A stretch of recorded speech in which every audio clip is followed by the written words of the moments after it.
G'day and welcome to another video with Better Pics. Hope this finds you all well. Today we're going to look at a quick workflow to be able to convert your raw images within Adobe Bridge into DNG or digital negatives. There's a couple of advantages of converting your raw files to DNG, even though if you have software that's up to date, you shouldn't have any dramas being able to edit or view your files. However, if you do want to consider converting to DNG, it's just going to mean that you're going to have better long-term compatibility and you're not locked into particular software.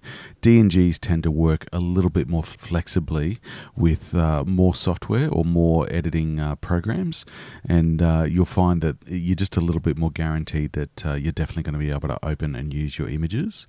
They can be slightly smaller files as well, just with the compression type, the DNG. Now, this isn't always the case, but I find more often than not, my images tend to be a little bit smaller in file size. So it's just a really good option to consider if you want to future-proof your images and convert them over to DNGs. Best thing about them is you still have all the same flexibility as working with raw images, so you don't need to worry about any loss of editing capacity, highlight recovery, shadow recovery, any of that good stuff that you get out of working with raw images. So if you do convert over to DNG, you've still got that full flexibility of a raw image editing workflow. All right, let's have a look how we do it. Now, there's a couple of ways. You can see I've just got a selection of raw images here.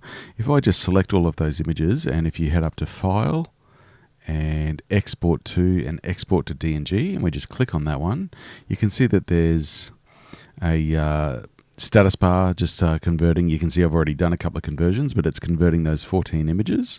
And you might have noticed as well within that folder where those images are, there's a DNG folder that's popped up there. So there we go, that's all done. If we just close that off and we head into that folder, you can see we've got all exactly the same images as converted to DNG. And one thing you'll probably notice as well is that some of those images I'd applied some edits to, and you can see it's maintained those edits.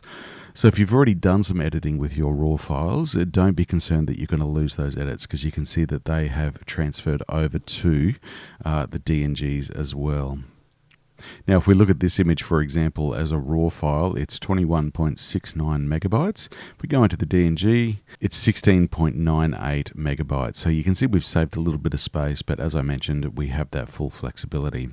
Now, there's a second way that we can actually convert to DNG. I'm just going to delete that one out. And if you have a look down on the bottom left-hand corner here, I've normally got the filter panel selected.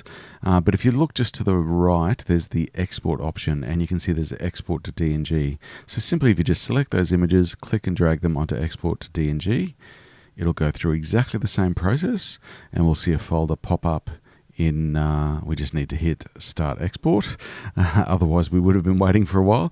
But you can see a DNG folder has popped up there, and we're going through the same process there. You can see that status bar, that's all done, and go back to that DNG folder, the new one that's been created, and we've got all of our images there as DNGs, and that same image is exactly the same size as it was before, so no difference in the outcome by using that process. So a couple options there to convert to DNG. As I said, there's a few benefits. Not necessary, but if you want to have a little bit more security around the future proofing of your images, it's a good way to go. Thanks for stopping by. I hope this video has been helpful. As always, any questions are welcome in the comments below. We look forward to seeing you next time. Take care.